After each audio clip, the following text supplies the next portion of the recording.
Apa kabar Sobat CCTV? Saya akan membagikan sebuah video yang menampilkan sebuah kebiadaban yang terjadi di Kabupaten Pesisir Selatan Sumatera Barat, Provinsi Sumatera Barat. Kejadian ini terjadi pada saat bulan suci Ramadan. Kita perhatikan video berikut ini.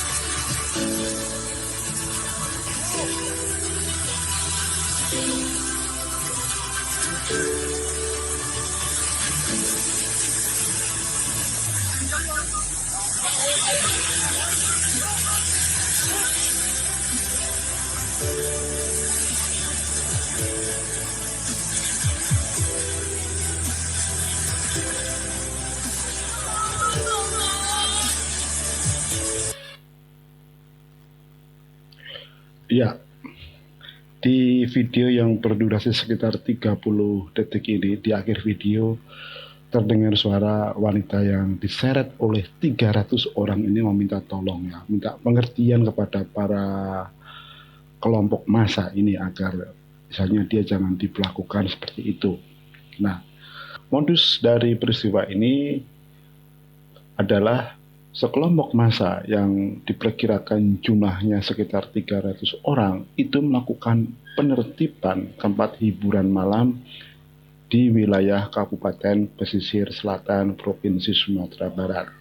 Nah, akhirnya mereka menemukan sebuah tempat hiburan karaoke atau bar tersebut di pinggir pantai yang masih buka. Nah, ketika mereka mendapati ada 2 orang wanita di situ, setelah mereka melakukan aksi penutupan, nggak tahu inisiatif dari siapa, massa tersebut akhirnya menyeret kedua wanita tersebut ke pinggir pantai secara rame-rame begitu ya. Dan ternyata ada yang memvideokan dan memviralkan.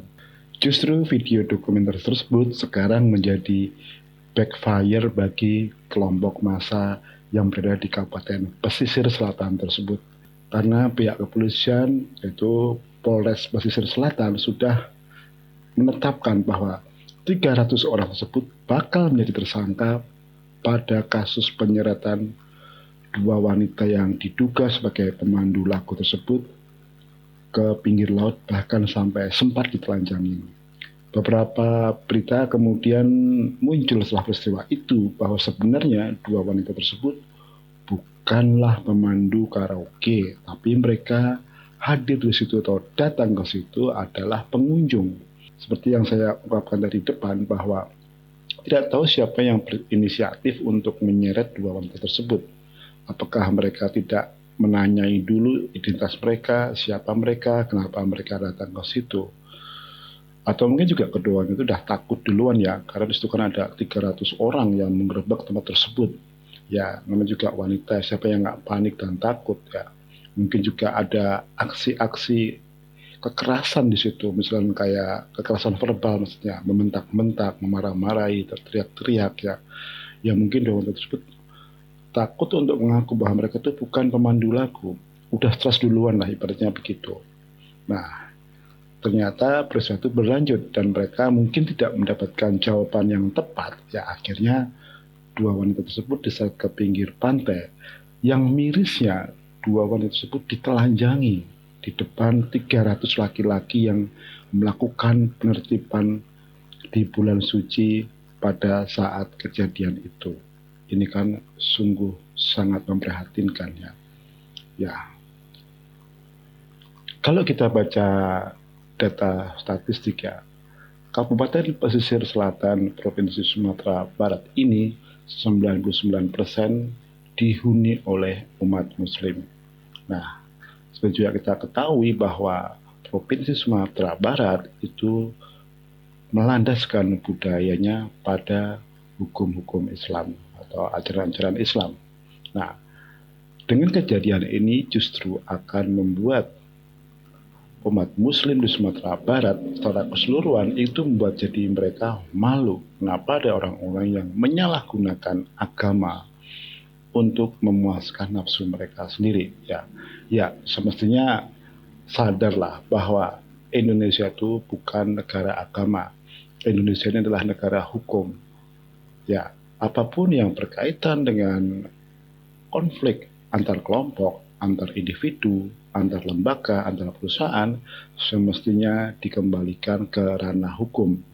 Aksi-aksi penertiban sepihak yang dilakukan oleh kelompok massa ataupun ormas memang banyak kita temui di kota-kota di Indonesia. Masih segar dalam ingatan kita bahwa pada setiap bulan suci Ramadan, FPI di kala masih jaya juga sering melakukan penertiban sepihak ini.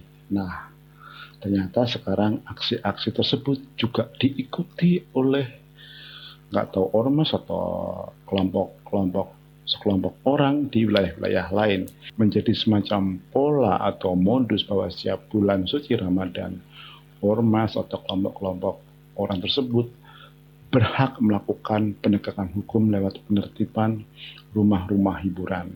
Ya, semestinya ini nggak boleh terjadi ya.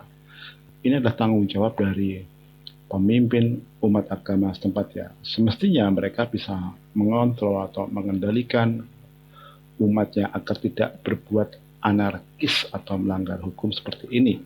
Nah, dengan kasus ini kan semua jadi rugi. Ada 300 orang yang disangka oleh polisi sebagai pelaku dari, kalau bisa dikatakan ini adalah aksi kebiadaban atau pelecehan seksual juga ya. Pasti ada hukum yang berlapis di sini.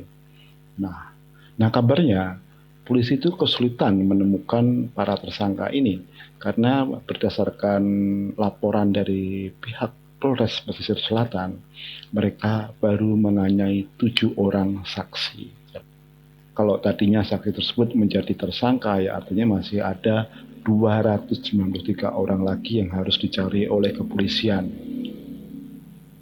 Artinya masih ada 293 orang lagi yang harus dicari oleh kepolisian. Tentu ini sangat sulit bagi kepolisian untuk melacak orang sebanyak itu dalam seketika. Ya, meskipun mereka itu adalah penduduk setempat, pasti setelah kejadian itu mereka akan melarikan diri keluar kota. Perlu kerja keras lah. Nah, disinilah kehadiran negara harus bisa membantu kepolisian menertibkan mereka-mereka yang melakukan aksi sepihak, melakukan aksi pelanggaran hukum, padahal mereka bukan penegak hukum. Pemerintah, kepolisian harus tegas menindak mereka-mereka yang melakukan penegakan hukum secara ilegal. Ya, ini bisa dikatakan ilegal. Penertiban rumah hiburan itu adalah tugas kepolisian atau tugas Satpol PP, bukan tugasnya ormas ataupun gerombolan-gerombolan massa yang mengatasnamakan agama. Ya, semoga apa sebagikan bermanfaat.